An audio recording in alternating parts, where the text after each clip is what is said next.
Hey everybody, my name is MetalMusicMan. And I am Professor Lex. And this is episode, I forgot to look it up, but I think it's 44. Hopefully. Of the Metal and Lex podcast. 44 of the Metal and Lex podcast. Dude, welcome. We're so good. I just had to trust my podcaster's intuition. You had to believe in yourself. Believe it. I don't know why I'm making Naruto jokes at 10 o'clock in the morning, but dub Naruto jokes, no less.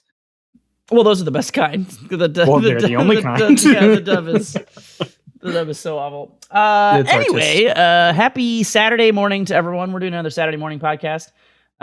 We were going to record last night, but I had some activities to take care of.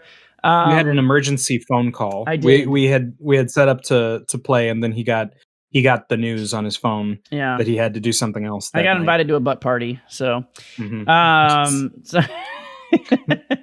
So anyway, we're recording this morning, and we're going to talk about the awful what everybody has had on that their everyone's mind. talking about. Because you remember, go ahead. You remember when this week was like mostly normal, and then like Georgia won an election, and we were like, "Oh, that's kind of neat," and then everything blew up.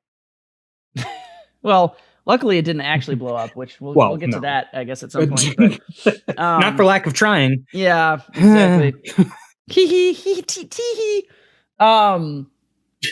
were doing our usual last minute panic, like, oh god, what the fuck are we gonna talk about?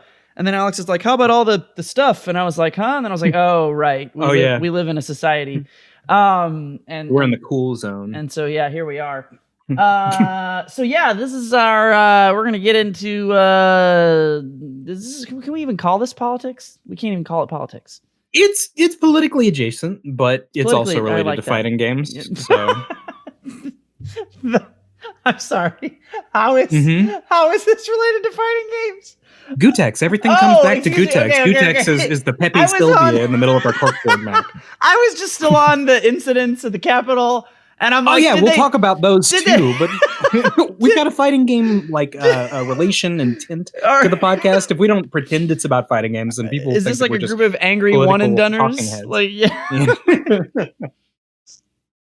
I got. So should we start with Gutex then? What the fuck happened to Gutex? No, because Gutex needs plenty of context. Oh, and, all right. And let's start with Capitol Hill because that's the big obvious one that everyone has hopefully seen by now. So I was watching it at work because it was happening while I was at work, and I remember like checking it out, and it was the first like X number of minutes where it mostly looked like a pretty normal protest, other than just being a bunch of fucking crazy Trump people, obviously. Idiots. But it looked like it was pretty normal, and I was like, well, good for them and democracy and whatever. They do have that right. As stupid as they are and as dumb as the things that they're protesting are, because the whole crux of this is that Joe Biden won the election by having more votes than Trump, but they think that either that's fake or that shouldn't count because they're right and it's Joe almost Biden's like we've wrong. Been building up to this for 4 years. It's a shame we couldn't see it coming. Yeah, it's a shame there was no way for anyone to know. It's a shame no one had any idea like this could have occurred, and that there was absolutely no warning or precedent whatsoever. It would have been really nice if there was just like at every step of the way, if there had just constantly been a reminder that this was definitely going to happen. Like that would have been so nice in retrospect to have had that, but sadly, totally out of the blue. And what makes it also stupid? I was going to say what's the stupidest part is, but that's not the that's not the case. That's not the truth. This thing that the Capitol Hill protest erupted over was a mostly ceremonial confirmation of the votes. Right, because it was already. But I think they just picked that as their what do you call it? Their scarecrow. Their that was their we'll go scarecrow. Their straw man. That was their like this is. They built this up. This to be is the thing that they could interrupt. Yeah. In as much as it matters that they confirm it, I guess it matters that they could disrupt it. So it's still stupid to me because, like, at the end of the day, nothing was going to change, even if they had burned down Capitol Hill. It was still going to be Joe Biden as the president. Yes, that doesn't make it less like awful and ridiculous, obviously. But God damn it. Anyway, fucking. So I was like watching it at work, and then at some point it like started to escalate, and And I was like, okay, well, again, they're like very rowdy, and the Trump supporters. Yeah, they're very rowdy, and they're getting riled up. But again, okay, they're just being a rowdy crowd. Okay, and then it was like at some point, it was just like they're inside the Capitol, and I was like, huh? And like I remember even seeing the first like video of one of the, it was like somebody on the floor was speaking, and it's like somebody comes up into his ear, and you can hear him over like the main mic be like, oh, the protesters have entered the building. And I was like, oh man, this is a crazy protest. And it still hadn't like dawned on me at that point. Dawned on you that it was Castle C. The absurdity of it. Cause I was like, oh, are they really leaving? That's kind of bitchy. Like what, like some fucking protesters are going to come in and, cause even up to that point, I was like, yeah, I think you're all stupid, but also free speech. Like, yeah, it is a constitutionally protected I was kind of like, to demonstrate, and I was like, so you're just gonna run? That seems unnecessary. And then it was just like, fucking, they're inside, very they're suddenly, glass. like, free, like just fucking free for all. And I was like, they're stealing podiums. So, like, they're taking pictures of documents. Well, I was even watching like the people inside, like the chamber and everything. I was like, wow, like that seems weird. Like I wonder, and even at that point, I was like, if they hadn't evacuated, maybe that would have been better because they wouldn't be destroying everything in the chambers, right? And then my first thought goes to like IT security, which is like something I feel like not enough people are talking about, which is that like potentially every fucking device in the entire building or set of buildings is potentially compromised. Oh, yeah. Well, no, it should be treated as compromised, whether or not it is. Yeah, basically, yes. Yeah. But anyway, before I get too off the rails there, so even at that point, I was like, I don't know, seems kind of dumb that they left. Like, why did they leave? Because there wasn't... Wouldn't catch me sticking around. There weren't that many people, though, is what I'm getting at. On at least whatever feed I was watching, there weren't that many people in there. It was like 5 or 6 dudes, and they were just like, oh, it's empty, rah. Like, they didn't know what was going on.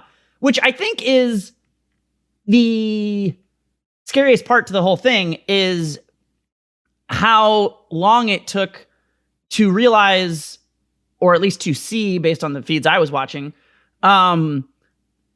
the actual like violence and severity of it. And then after the fact, the people, like, there's that picture of the dude with the fucking zip tie things that's like super popular right now. Scary as shit. Yeah. But I didn't see any of that on any feed. Do you know what I mean? So like the one that, so basically right after they were in the chamber, they cut to another feed. And this is when I like just basically quit working and was like, oh God, this is nuts. It was the people that were, they were outside one of the windows and they were breaking the window open. And I was like, oh shit. Okay. This is getting crazy. That's destruction. And then when they were breaking the window and they were climbing in, I was like, oh, okay. This is getting to a place. This is very bad. And then a guy was just chanting, kill them or some shit. And I was like, well, okay, this went to 11. Like, what the fuck? And so anyway, like there was like all that. And then there's like the chick who got shot because fucking, she was trying to fucking assault a guy with a gun pointed at her. What the fuck? Like, I don't. The word on the street is that she was getting too close to a high profile target and then was shot down. And obviously I'm no fan of police violence, but like at the same time, like, she was getting too close and had been warned about getting too close to there's no like Pelosi or Pence or something. If you've seen the video, there's no question. So this is something that and I don't want to compare all of our non-Trump supporters, but I feel like any police violence issue, like it's muddy for me because it's always like, especially if you're black or whatever, after the fact, they're like, well, he smoked weed once in 12th grade. So he deserved to be shot. And it's like, obviously I'm not down with that. Yeah. Like, the no angel defense as it was. But like there are instances, I don't know, like Mike Brown is always the one for me where it's like, I don't know. I don't think you should be shot ever, ideally. But like if you fucking walk up to someone with a gun and attack them, which is what this bitch did. She just like fucking, this guy is like pointing a gun at her face. And he's like, you should stop. And then she climbs at him and starts like screaming. Like, what the fuck I'm sorry, what do you think is going to happen? Like, I'm not, like, I just can't. She shouldn't have been shot, but you can see why. Yes, that is exactly my stance whenever something like that happens. Is like, okay, if you're like walking around and you're like part of some, I don't know, we'll say maybe a protest or an incident, but you're not like moving forward, or if you are, maybe, it's a, you're getting like X instructions. But like, if you watch the video of this chick getting shot, like there is just no, I don't know how you could possibly come away from it anyway, other than that, there's even about a minute and a half of the video. I don't know if you've seen the full thing, but there's like a minute and a half before, like I had seen a lot of clips of like just her climbing through and getting shot. And I think the context that is lacking from the short clips is really important, because whoever's recording he sounds like he's trying to like be helpful. The guy that's recording this video, he's like talking to there's like one security guard in front of this door, basically. And then there's another set of like 2 security guards behind the door that they're trying to break through. And the guy that's recording the video, he's like, "Hey bro, I've seen some people get hurt. I don't want to see you get hurt. We'll clear a path. Just let us go by, bro. You don't need to be here. Don't worry about it." And for a second I was like, even I like watching it, I was like, okay, maybe this is like some person trying to manage the crowd. I don't know. And then the security guard finally like steps out of the way, because there's like literally fucking 100 people or some shit, and one security guard on the same side of the door as them. He like moves out of the way, and then the same dude is like, "Yeah, fucking tear it down!" Like immediately, I'm like, "Oh Jesus Christ!" So then like, so then it's just like, and then that's what they're shouting. They're like, "We're gonna fuck him up!" Like, "Fuck you!" And so the dude on the other side of the door, like, if you're saying presumably, he was by some high profile target, which I'm sure they could see. Like, I mean, they had to evacuate Congress. That was the whole point of the ceremony, was Congress was going to be there. Yeah. And that's such a, like, it's just hard. Like, whenever, I guess it shouldn't surprise me any part of the disconnect of like the super Trump narrative of, the Trump supporter narrative rather, of like just the insanity. It shouldn't surprise me that they continue to have a disconnect with reality.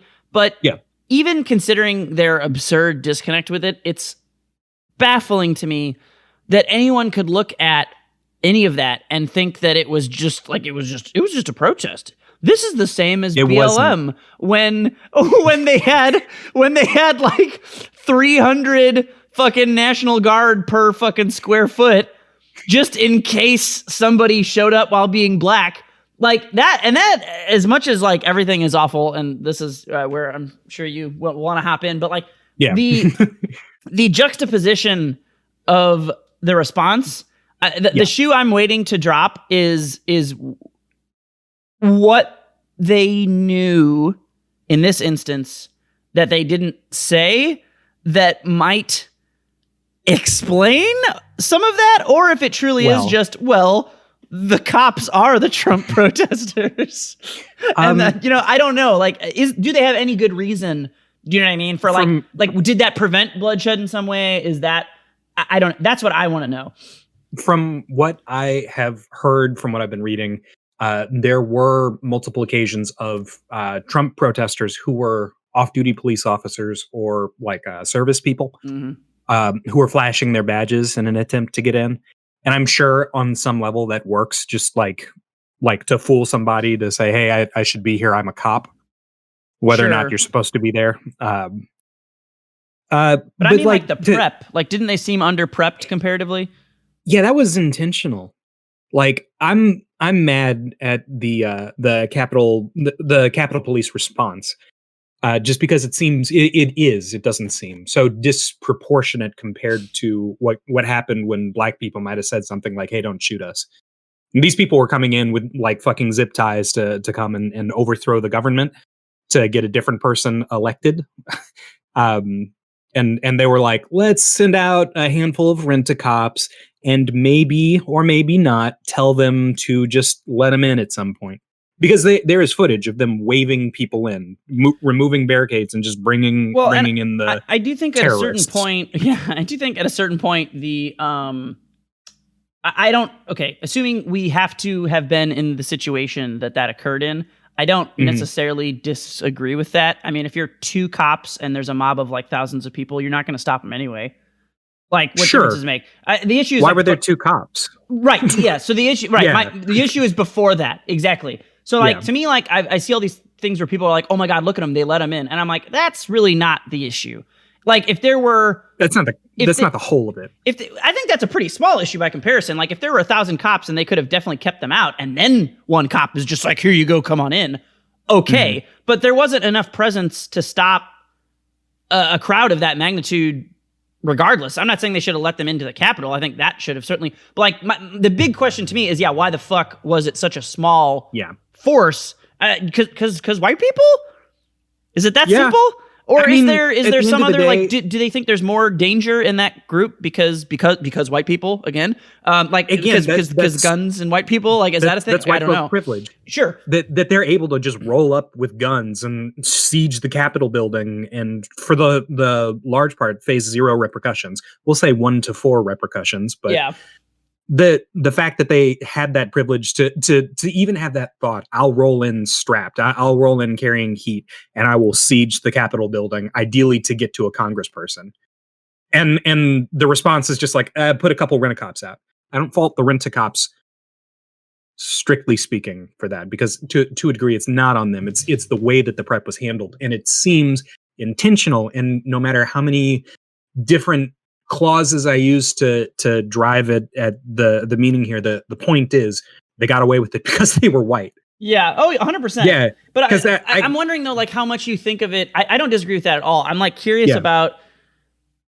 I guess I'm curious about how knowing this was. Like, do you think it was an underestimation? Like they just underestimated the protesters? No. Do you think there really are enough people that wanted it to happen? Do you think they were scared of that pushback against the white folk? Like, all of the above? Like, I don't, like, that's what there's a lot of facets. Yeah. The fear that they are strapped is definitely real and present. And I don't fault anyone for having that fear, because I'm terrified of people with guns. But again, to clarify, are you putting that's okay on the rent-a-cops, or are you saying like you think the overarching, like the folks in charge, like the head bitch of whatever the people, security, you think the person in charge, as an entire entity of the cops, you think they were as an entity scared of the shotguns? I think that they were aware of the possibility, and knowing that it was a possibility, had the opportunity to put rent-a-cops out or someone else. And in putting up the couple of rent-a-cops rather than the National Guard or police with riot shields, they break out at the drop of a hat in St. Louis. I think that was their way of letting people in. So you think they're complicit intentionally? You think whoever not the rent-a-cops specifically? Yeah, but whoever runs the rent-a-cops, you think they're complicit and intentionally allowed this? That's what I was trying to drive to. I mean, how could it not be? How could it not be? Well, I certainly think there's a very good chance that is exactly the case. I certainly do think that that's a very real possibility, but I also can't say with certainty that I am. Like, I feel like there is room. One of my favorite razors is never attribute to malice that which can be attributed to stupidity. Mm-hmm. It's one of my favorite things in the entire world. Sometimes it is malice, Yeah. Yeah. But I do think there is. No one's that stupid. I think there's room for that level of it. I think there's room for this. This is why I want to know. This is like what I'm going to be wondering about as time goes on, and I'm sure it'll all get swept under the rug, and no one will ever talk about it again. Even though this is like a fucking insanely weird historical, fucking unprecedented fucking insanity. But 208 years. But no big deal. Remember when that happened? Nah, we're fine. Everything's fine. Holy shit! Your facial expression there was fucking GIF worthy. That's the new Lex champ. That's how we'll get to you, Gutex. Don't you worry. Yeah. So anyway, that's what I'll be very curious to see. Like as time goes on, is like, is or was there? Because there's so much like research that needs to be done. And then the other thing while we're on it is like, we're clearly not like, they need to research all the shit that happened is what I'm getting at, they're collecting evidence and yada, yada. But like, in addition to that, like, we're not done. We got a bunch of people saying they're going to come back with weapons on the 19th. I hadn't heard that they had a specific date, but yeah. And I saw something recently it's because Google gave, there's an app called, is it Parler? Something like that? Parler, Parler. Yeah, Google gave them like a 24-hour ultimatum to like moderate their shit because apparently there's a bunch of people organizing, and that's one of the. Anyway, that's something I was reading this morning while I was taking a poop. But I don't know. It doesn't seem. It's so hard because, like, even as much as I was joking about, like, oh, it's a shame there wasn't any way we could have seen this coming or whatever. There absolutely was. Yeah. Well, obviously there was. Yeah, That's the joke. I'm here. But even considering that, a part of me was still just like, come on, no one's gonna. Oh yeah, they're not gonna. I mean, they're gonna try, but it's not gonna happen. Like, surely they won't succeed based on pure brash whiteness.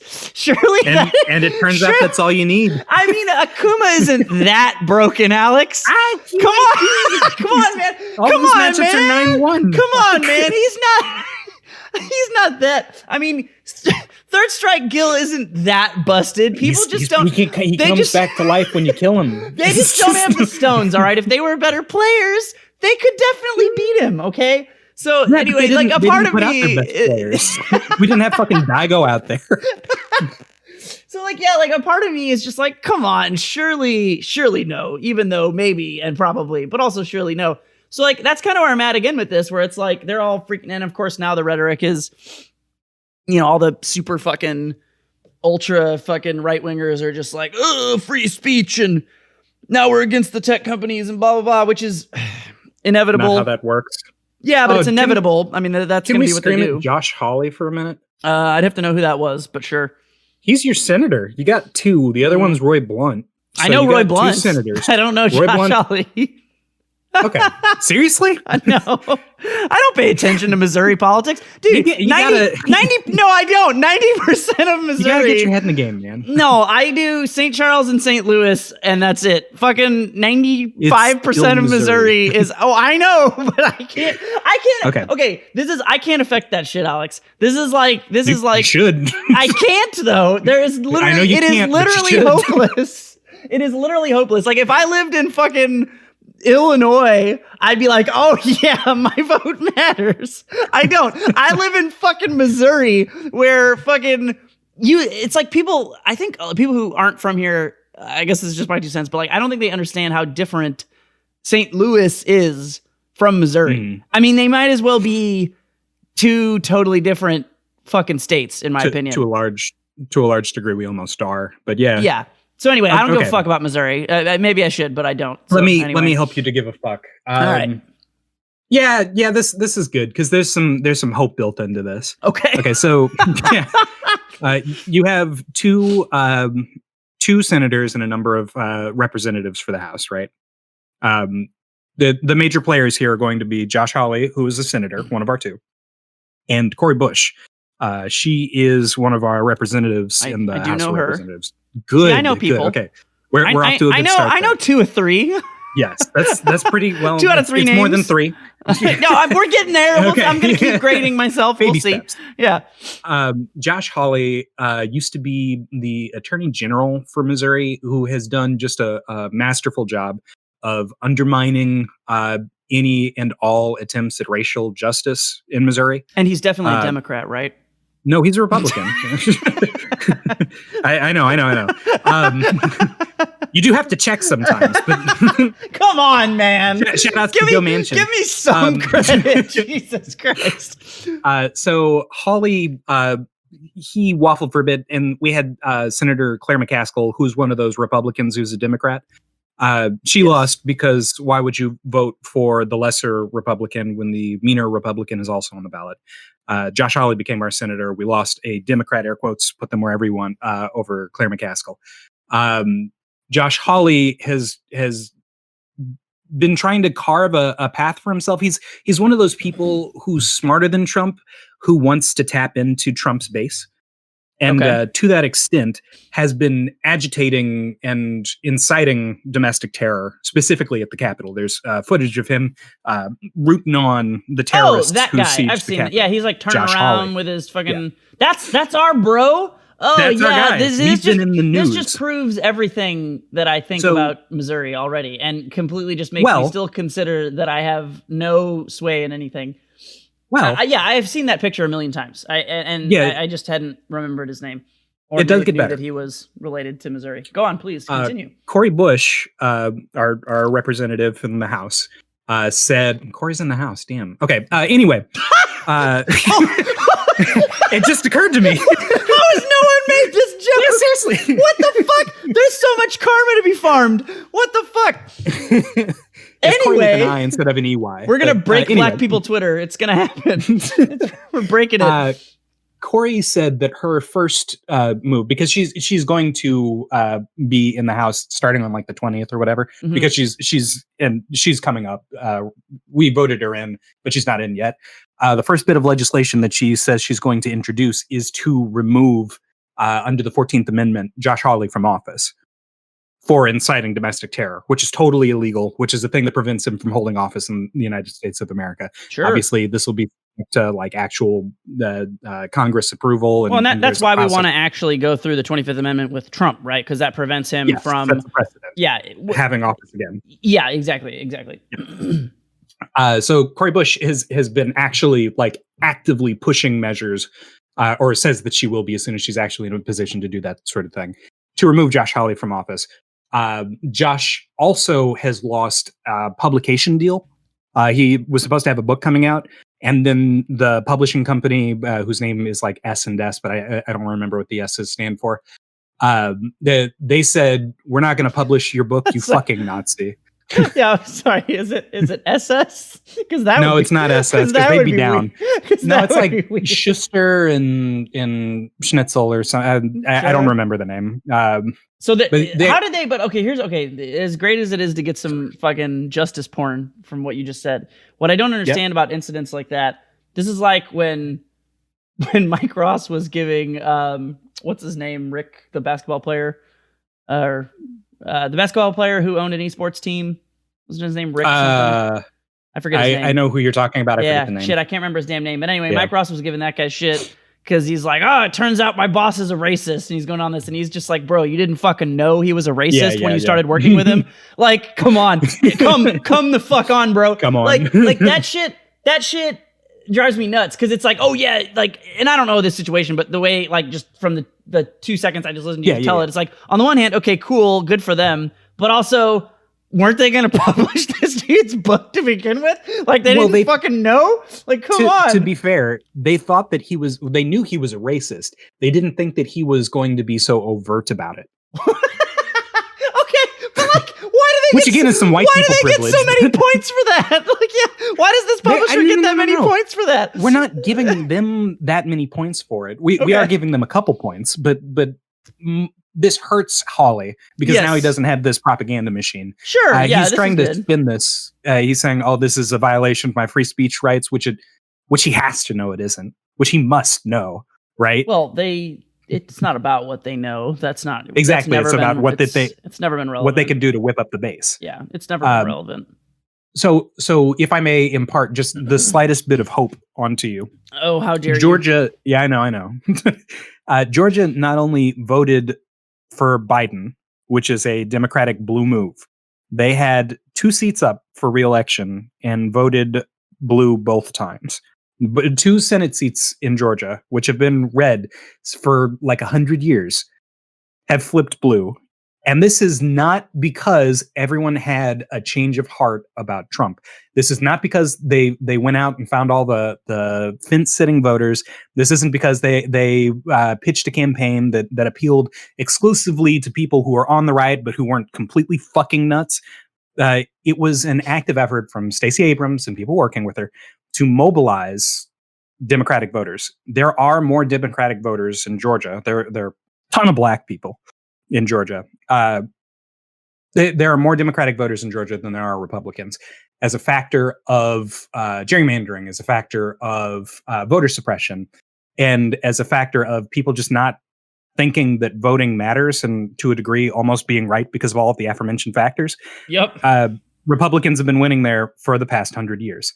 Republicans chain winning in Georgia is like, I can't like, I've had conversations with people before where they're just like, they're in disbelief over the idea that like gerrymandering is like could possibly still be relevant, or like, what do you mean St. Louis is founded on like, you know, racism and then that's all set up on, and that's all set up intentionally to suppress votes. That's like, and they look at you like you're like a conspiracy theorist, like you're crazy, and you're just like, okay, like, but anyway, point being, I can't think of anything more ridiculously telling than fucking bliggity black ass Georgia being a Republican fucking like stronghold Georgia, the place where like bruh.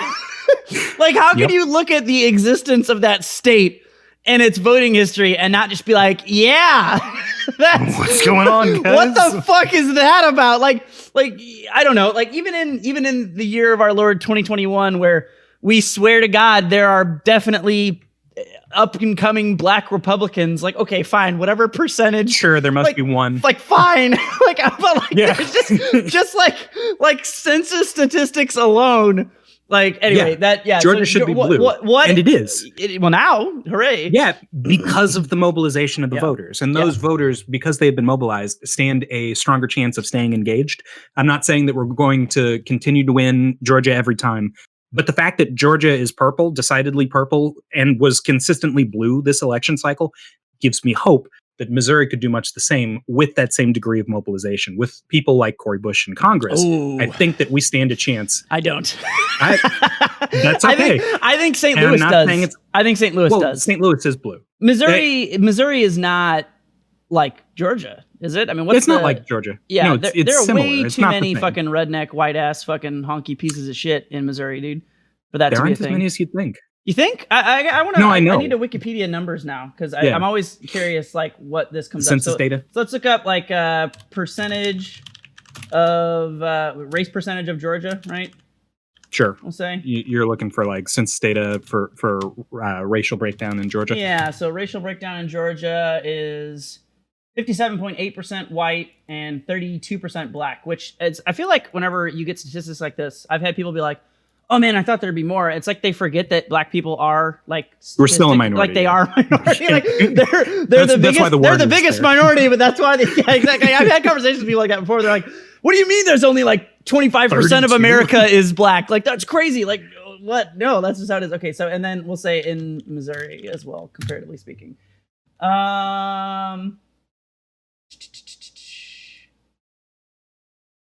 11.5. So I mean, 3 times more black people in Georgia, than Missouri, percentage wise. 82% white in Missouri. So yeah, I mean, no, I have no hope, Alex. That's okay. You don't. I have literally you should have some hope. I have zero hope for Missouri. don't. You're thinking too small picture. The race doesn't have to just be in favor of Democrats for this to be a win. The more mobilized the left is, the more mobilized Democrats, speaking more broadly than just the left, the more mobilized the Democrats are, the more competitive the race becomes. And the more competitive the race becomes, the more expensive it becomes for the right and, well, in general, the right to hold on to Missouri. It is a cost for them to hold on to Missouri. And they have so much money, though. I don't know. It doesn't have to be just a. You think we can bleed their pockets? Because I think we'll run out of money before they ever do. There's no way, dude. Yeah, but the difference is that they have to spend that money if they want to hold on to the state. And they do want to hold on to the state. And they will hold on to the state. Probably, at least for the next few election cycles. You're the guy at the head of the crew battle who definitely is not going to beat MK Leo, but you're going to time him out exactly so that he has a harder time fighting the next person. It's a whole big war, and you don't have to win every battle. Missouri doesn't have to be a win for the battle to be a success. You don't have to win to win. I'm moving the goalposts for you, so it's easier for you to just give I'm picking up what you're putting down. I just think, again, I think if it was a different state, I might agree more. But like, I don't know, Missouri, literally hopeless, in my opinion. Literally a complete hopeless, lost cause. And I am an existential nihilist, so take from that what you will. Sure. But I'd like to go on record here as saying that I am a dyed-in-the-wool pessimist. I just look so optimistic standing next to you. You and your goddamn hope. Yeah. Yeah, right. No, No, there's something to be done here. We don't have to take a game off of MKLeo, but if we get a stock, then the yeah, next person we might take beat a stock. That's good. Yeah. It was a close 0-2. Yeah. Check that box, man. Yeah, I don't know, man. I just think there's well, I don't know. While we're talking about like all the politically whatever stuff, I'll give you a quick, hopefully a fairly quick analogy. This is a lot like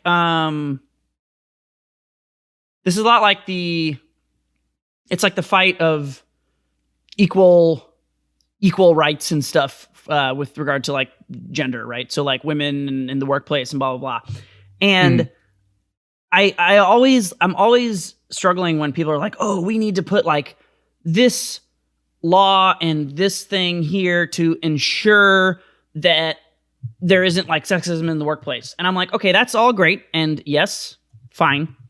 But at the end of the day, like to me, that's like the small potatoes, right? Like the real strategy has to be the indoctrination from like a young age that is impressed upon men and women to reinforce like the shitty gender role bullshit. Like until we work on that at like a base level, society isn't going to be ready to deal with that. And like, I think the point of those, proposed laws and stuff is because we aren't ready. This is like a buffer until we are, which I agree with, but I don't get like rah rah sis boom bah about like, oh yeah, we're going to fix, gender equality. We're going to fix fucking, homophobia. We're going to fix all these things like by putting like these like laws or whatever into place. Like we're not. Like that gets fixed by the old people dying and new people being better. And society shedding its skin, as it were, and replenishing its cells. That's the real game. And so to complete this analogy, I don't get very excited about strategical stuff like that in Missouri because at the end of the day, more black people just got to have sex, and more white people have to die. That's what Missouri needs. Like, if you could do me a favor. Oh, sure. If you could Google the 2018 Hawley McCaskill election results. Okay. Hawley. And you just look up the 2018 Hawley results and give me that percentage breakdown. 2018 Missouri Senate. Oh, you have instilled a small seed of hope into me. Haven't I? 51-4 versus 45-6. Yep. Yeah, it's not outside of the realm of way possibility. Closer than I expected. Yeah. You have successfully instilled hope, you fucking son of a bitch. Again, way I'm closer not than saying I expected. That we'll win. Yeah, no, that's I'm not way. saying we're going to win. Well, and honestly, even that percentage, 6% in that, that's a degree of what 150,000 voters, which is a lot. But, but that's much. I honestly expected it to be like bare minimum 60-40. I'm not gonna lie. Yeah, no. Okay. If they're going to maintain, because it's a small margin, if they're going to do something, it will cost them in order to play that kind of game. I'm not saying that we're going to win. I'm saying it'll be expensive for them to win. Do you know who the last Democrat we had that was? Do you know who was the last Democrat we had that was like not a Republican with a mask on, like Claire McCaskill? Oh God, no! It was before I was alive. That's what I thought. That's what. Yeah, I don't know. I assumed it was like okay. So no, it's not. I dislike McCaskill for healthcare reasons. Just because she's got this general apathy towards progressives. But she's not as bad as Joe Manchin, who is a Republican with the D next to his name. He's more likely to act out in Republican interest than the independents that we have in Congress, which I think is alarming. But that's a whole different issue. Do you want to talk Gutex? Do you want to talk about how hilarious it is that we get to add another person to the cancellation roundup? I just don't. I know you don't. Okay, the world is a complex place. And there are a lot of factors and things that can happen. And this is just demonstrably stupid. But at the end of the day, this is like really homophobic black people.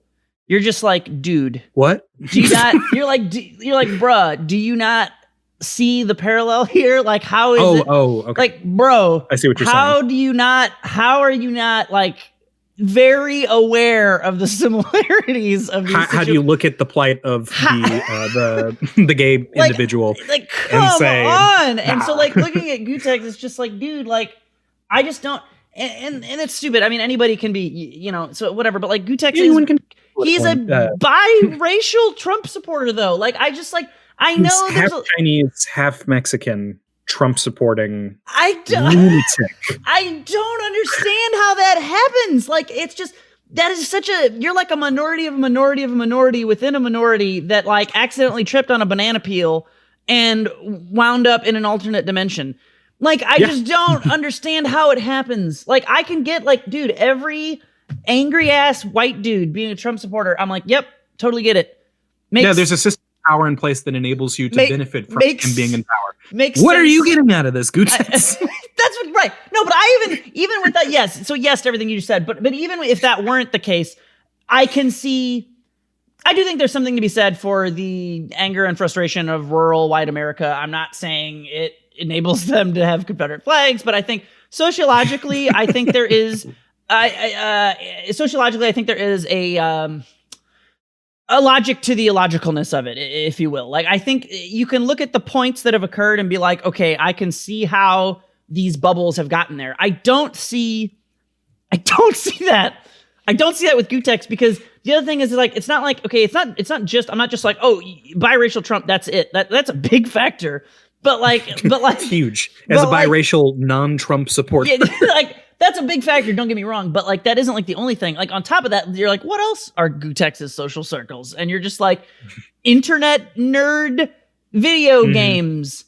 Like he's from California last time I checked. All of these, there's just like, I don't understand what poor choices you made. What part of the Venn diagram like looped into all the other parts of the Venn diagram to enable that to happen. It's baffling to me. So yeah, and also the only thing I can think that makes any kind of sense is his business business sense. He is a very like, AKA when he went insane. Well, I don't know, I guess. He used to just want to play Street Fighter, and then he started wearing like weird suits and started peacocking at fighting game tournaments, and I do. Then he started posting weird shit on Twitter. Well, but that was like years and years later. Like it's a transformative process. You don't just wake up one day and say, you know what? I think I'll fight against my own self-interest. I don't think. I hope you don't do that. I don't want to wake up one day and do that. It's got to be a year-long process at least, right? Oh yeah, it was several years. Otherwise, there's no hope for me. Yeah. Well, so you think that's enough on its own? Like it's literally just he was like, oh, like I'm doing Street Fighter business things and I'm making plays and I'm doing this, and then like that was enough over time for him just to be like, you know what? Yeah, Donald Trump. Like you think that's that makes as simple more sense to me than that he just woke up one day and was like, I think Donald Trump's onto something. Okay, does it though? Because there is still the point, and I think there's a lot of credence to this, that future Gutex came back in time. This is a deep cut. Him for all the Smashers don't know about future Gutex, but they don't know. They don't know. But Future Tex came back and he abducted Gutex or some shit and reset the timeline. That's like some Terminator shit. And so this isn't actually Gutex. This has been Future Tex. Future Tex. This has been Future Tex for the last like 5 years. And real Gutex is chained up in a barn somewhere. And because he has to live to become future Gutex, exactly. So he can go back in time. Exactly, it's a bootstrap paradox. Yeah. To all of our Smash or non-fighting game playing listeners, Jeff, Susie, Gutex was a Street Fighter player who grew up going to the Family Fun Arcade, which was like the hit place, one of like 2 or 3 hit places to go. If we were good at our job, we would have done this before everything else. Yeah, way said. Earlier. Yeah. Ryan Gutierrez, he played Urian. He was bad at the game, got his ass beat, and then like all of us decided that he wanted to improve himself and got better until he was like sort of a top player. He was a top player for a while in early Street Fighter 4, and what I think the Smashers might know but not know that it is from this. So he is the face of PogChamp on Twitch, which I think they are. Everybody knows that, I think. So Gutex he's a Street Fighter 4 player. He is the first super popular emote ever from Twitch. Well, I guess after Kappa, so maybe second, but yeah, one of the very first. But more importantly, a phrase that they all know, the shimmy is the Gutex shimmy. It is the full name of the shimmy is the Gutex shimmy, which is like one of Street Fighter V's core principles. Yes. So if you're like but it was in 4 as well. Yeah, it's just like it's in. I mean, it's just a generic fighting game thing, which is why like Mike Ross and Gutex were just giving everybody shit because, hating on 5 because it's an awful game. And then people just being like, oh, the shimmy, like it was some new 2016 tech. They had invented the shimmy. Yeah. So Gutex basically popularized in the Street Fighter 4 era the shimmy with Balrog. That's where and again, for those who don't know, the shimmy is where you got someone down in the corner and then you walk up like you're going to throw them and then you walk backwards out of throw range. So they press throw to tech your throw. And then they just whiff a throw, and then they eat shit because it's a grounded walk forward, walk back throw bait. Yeah, super simple. Anyone can see it. I think it's a real life thing. There's shimmies in real boxing. It's not just fighting games. Oh yeah. But yeah, he invented that. He was a top player. People had a lot of respect for him. He was in the Gutex, the Excellent Adventures of Gutex and Mike Ross. Him and his black friend Mike Ross. That's relevant. It's relevant. Mike Ross is also biracial, though, is he not? Is he biracial? I'm almost positive he is, because I met his dad, and his dad was his dad white? He is white or Hispanic. Oh, okay. Well, I don't know that. He is at least a minority, Mike Ross. But I mean, anyway. But point being, there are these two dudes that did the Excellent Adventure show, which was and is and remains to be probably the single most popular recurring piece of fighting game, competitive fighting game content ever in any game ever, including Smash. They got hundreds of thousands of views. They were on like Machinima. They were on like all the big YouTube channels, or early before YouTube they went days. Over to before Cross Counter TV, right? Yeah, they made their whole own website called Cross Counter TV, which I wrote articles for. I wrote 2 articles for Cross Counter TV. The top 5 beginner characters in Street Fighter 4 was a good one. I'm very cool. Anyway, so yeah, they had like a whole media conglomerate thing that they built from the ground up. And this is like when we talk about on this podcast, and someone was just tweeting this today, I forget who it was, but it was like, imagine like being any other game company and not just doing what Riot does and supporting League of Legends for 10 years. It's the same game and it's doing so well. And this is like when I get so mad at Capcom, because Street Fighter 4 is the only game I can think of that had anything like what League had and was building to. And I'll remind everyone, as I'm having credentials, that like I dated someone who worked at Riot, and I knew a lot of stuff about Project Lion adjacently when it was being worked on, which is the fighting game they're still working on that people have seen now. And I remember like a big part of that was like them learning, like them Riot. Like I was like adjacently, like I would talk to my ex about like work, and she'd come home and be like, oh yeah, we're talking a lot about like fighting game stuff recently and like all these different games. I'm like, oh my God, it's happening. Like things are, this has been 10 years now, but my point is that was all happening. And basically we have now, because of Tony Cannon and Seth Killian, and to a larger extent, initially the groundwork that like Gutex and Mike Ross laid to get this whole community built that now is just dead and walked away from. They are like the pillars of that whole era, of that whole decade of Street Fighter 4. Like, I would say Gutex and Mike Ross are debatably the single most important people, period. You could make an argument for Seth Killian, but really, I think you could for the amount of work that they've done. Seth is up there because of his connections to Japan, his work on the game itself. And playing a game cross-handed and getting the moniker cloth hand.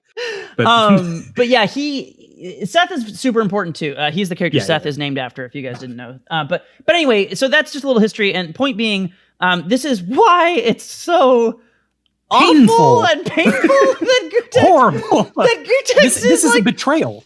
Tweeting out like this dumb Trumpian bullshit.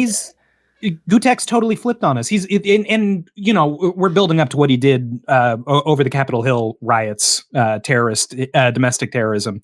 But like he had been tweeting and warning us that he was completely fucking nuts for the past few years by being a Trump supporter, by spreading anti-vax propaganda, by getting people riled up about the QAnon. Anti-vax. Oh, he did QAnon too? I didn't even see that. Yeah, he was huge into QAnon. He's ready for the storm. Just you wait. Yep. So yeah, that's when I was like, I can't talk to Gutex or about him anymore. Yeah, lest he show up. It's painful, guys. Yeah, it's painful. So this takes us to it was 3 days ago, whenever the Capitol Hill domestic terrorism incident occurred. That lady that we showed reasonably small amounts of remorse for, Ashley, what's her face, what got shot by the Capitol Police, she died, right? Gutex then took to Twitter and said, will there be unrest? Can we get some unrest for the hashtag MAGA martyr? The MAGA martyr. He was calling for violence in the streets on behalf of this woman who got herself shot by getting too close to high-profile targets when they told her, please don't get too close to high-profile targets. At which point, Twitch said, I'm sorry, Gutex, we're going to have to cut you off. Yep. And the PogChamp emote, that first super popular, one of two of the early defining emotes on Twitch, got pulled. There's no PogChamp anymore. You type it in, it's not going to come out. Gutex's face isn't there. It comes in as a random PogChamp now. That's what they replaced. Good. It with. So it's like when you type PogChamp, it's like someone else doing a PogChamp impression, and every day they rotate between like a new.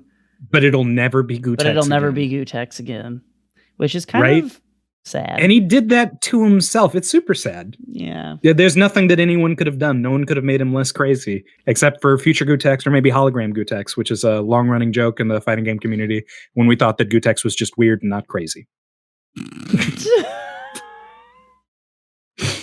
So, okay, here's my next, like, while we're positing everything, is like, yeah. When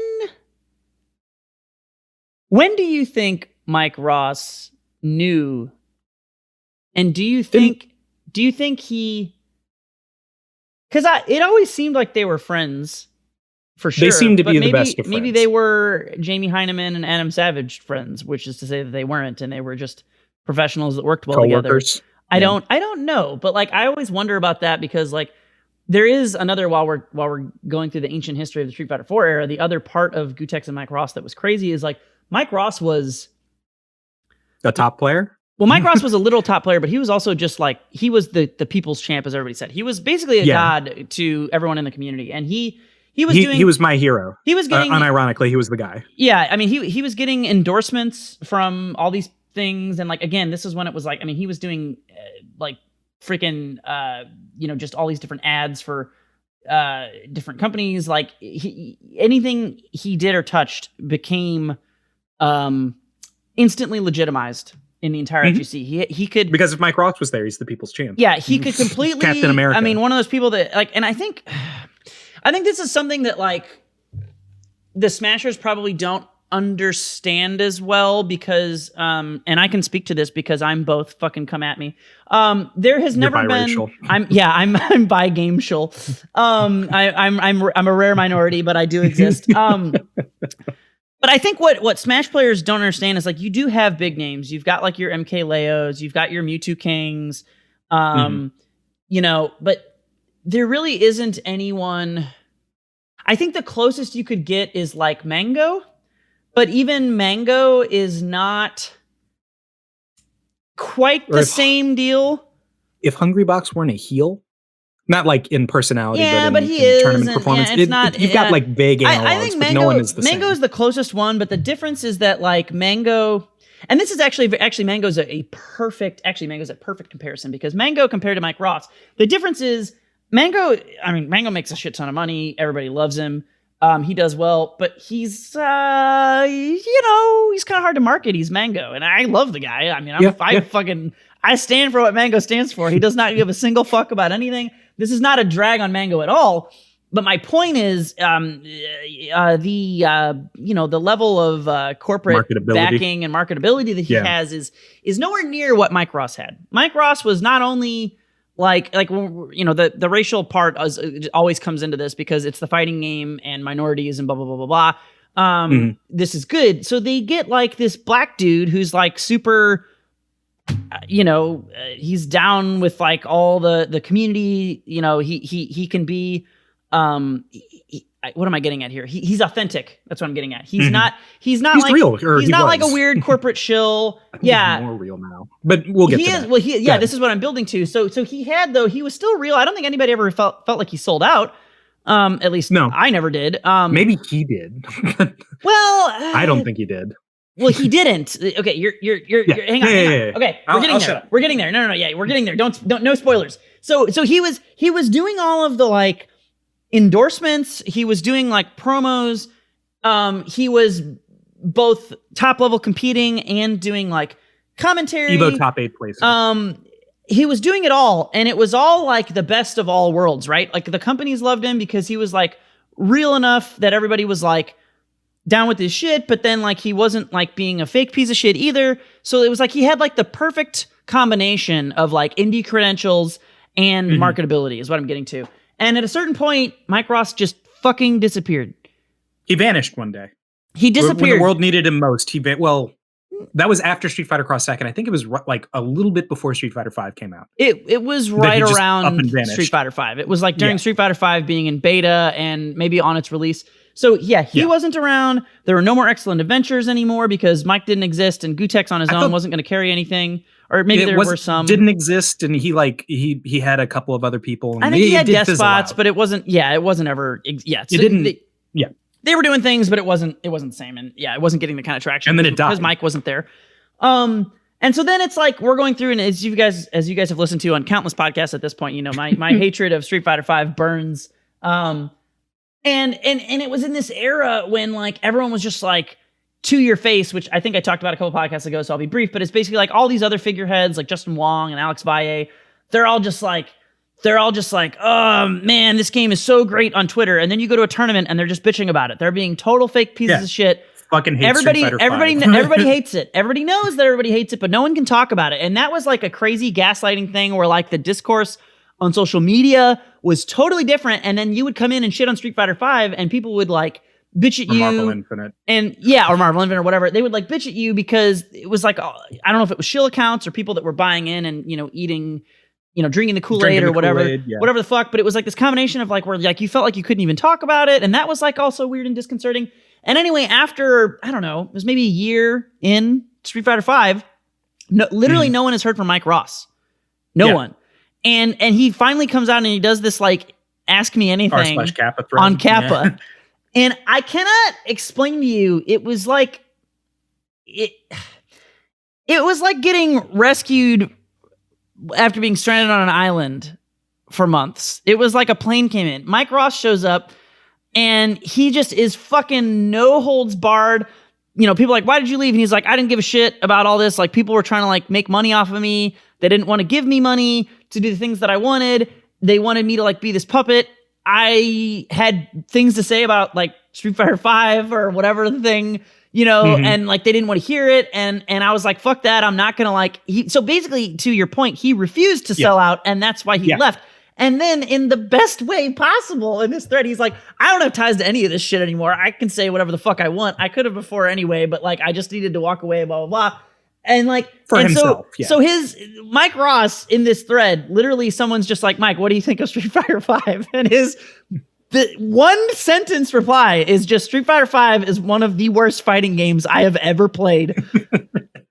And everyone, it was just like, like the fucking, the house lights came on and it was like, the show's over. We can all admit it's awful now. Thank you, Mike Ross. We can all go home. He released us like, yes, it is awful. Like I have been being gaslit for the last year. Like I read that at work and I was like almost crying at my desk. Just the vindication. Yes, the sheer vindication, the reality shattering fuck you to all of the fucking marketing overlords because, and I think bringing this full circle, that is why he was so successful like with 4 because he was always a real dude, and when it wasn't real anymore, his authenticity, he just left, and that's why he could get away with like all the shit that like other people would have been like selling out with or whatever, because he did care about the game and it was good and he did things the right way. Anyway, point being,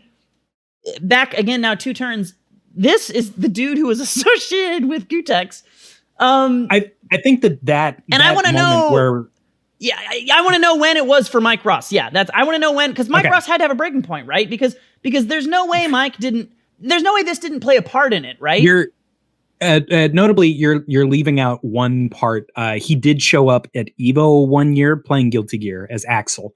Guilty Gear Axard, which blew everyone's mind because he didn't enter as Mike Ross, which is both his government name and his handle. Yes. He entered with some like Slick Rick. I forget what the actual. He's not interested in the fame. He just wants to play video games. Yeah, he just wanted to play that's games where he's been. He liked. And he's like, man, I like playing Guilty Gear now, so that's what I'm going to do. Please don't talk to me. I'm not Mike Ross today. God damn, if that isn't so just respectable, though. I hope what would make for the best narrative for me, and so of course couldn't be the case, is that moment where Gutex and Mike Ross had to sit there and examine themselves and say, am I going to sell out or am I going to continue to be real? Mike Ross said, fuck this. I don't need to be here for this. I'm going to go enjoy my life somewhere else. I'm going to make music and post on Instagram and play Guilty Gear. And Gutex was like, nah, I could make money still. I had made some money and I think I could make more. So you think I mean, there's really no evidence to that other than... No, there's not, except that it would make for a good storyline. Yeah. But no evidence. But that's why, like, I want to know, like, I do want to know someday, like, especially with Gutex being where he's at now, I really want to hear from Mike Ross. Yeah. Well, I don't want to hear from Gutex anymore. I really want to hear it. I want to hear his side of the story. But I would also think, and maybe it's just that it makes for that kind of a storyline in my head, but I don't think that Mike Ross would say anything about Gutex. I don't think that he would be like, man, that guy lost his fucking mind. I don't, because of whatever friendship, work relationship they had, I don't think that he would be willing to just. I mean, they were best broskies, you know. They were supposed to be. They seemed to be. I bought it. I definitely bought it. So I don't think that you're going to get your answer. You're probably right. Or rather, I'm confident that you won't get your answer. I think that had to be a defining moment, though, right? It had to. Because you don't just wake up one day and start supporting Trump and trade all of your clothes for shiny, reflective 3-piece suits or whatever. Do you? You think Mike Ross leaving was a defining moment for Gutex? What do you mean? No. I think that moment where they had to decide whether or not to sell out was the defining moment for both of them. Oh, okay. And I think Mike Ross was true to himself and Gutex went insane.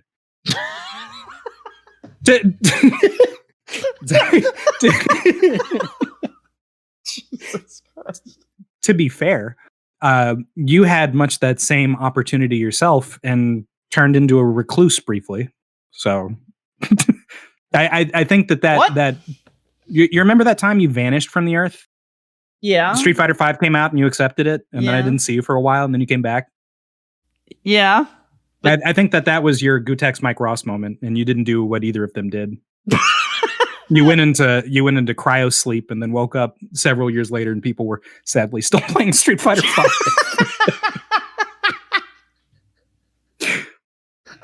Yeah. You can tell because Ultimate drew me back out. Luckily, yeah. But yeah, it woke you up from your cryo sleep. You can tell because I look older now than I did 5 years ago when Street Fighter V came out, and you, of course, look the exact same. Oh, that's just my weird twink genes. Don't let that fool you. Yeah. Oh God. I don't know, man. God, I'm at a loss for words. Thinking all this ancient history. Yeah. It just makes me depressed every time we get back here. It is sad to think about like where it could have gone. And now it's just like, I think it's like double depressing because now it's like when you look back, like trying to do that again with a new game, like I guess someone who isn't Gutex could do it, but it's just like a little sad that you'll need a Gutex, but not Gutex. It won't be. Yeah. Yeah. Specifically, you'll need not to have Gutex. That's a little sad. Yeah. That's a little sad. No, it is sad. It is sad because like there's a different 2021 where like we all quarantine, Gutex and Mike Ross hang out and play Street Fighter 4, and Riot made a fun fighting game and it came out.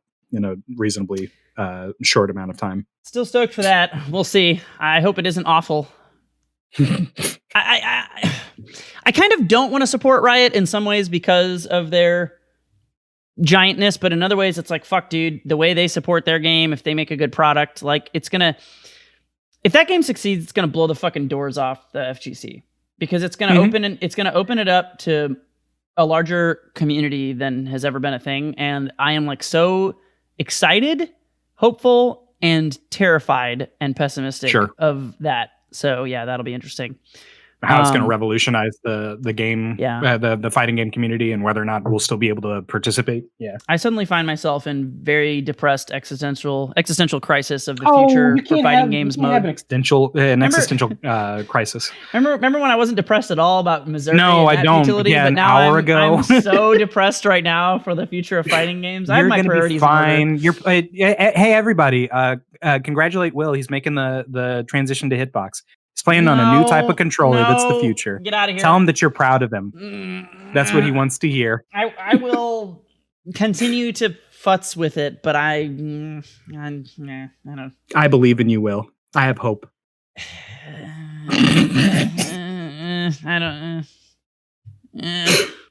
don't think so. We'll see. Classic. We'll see.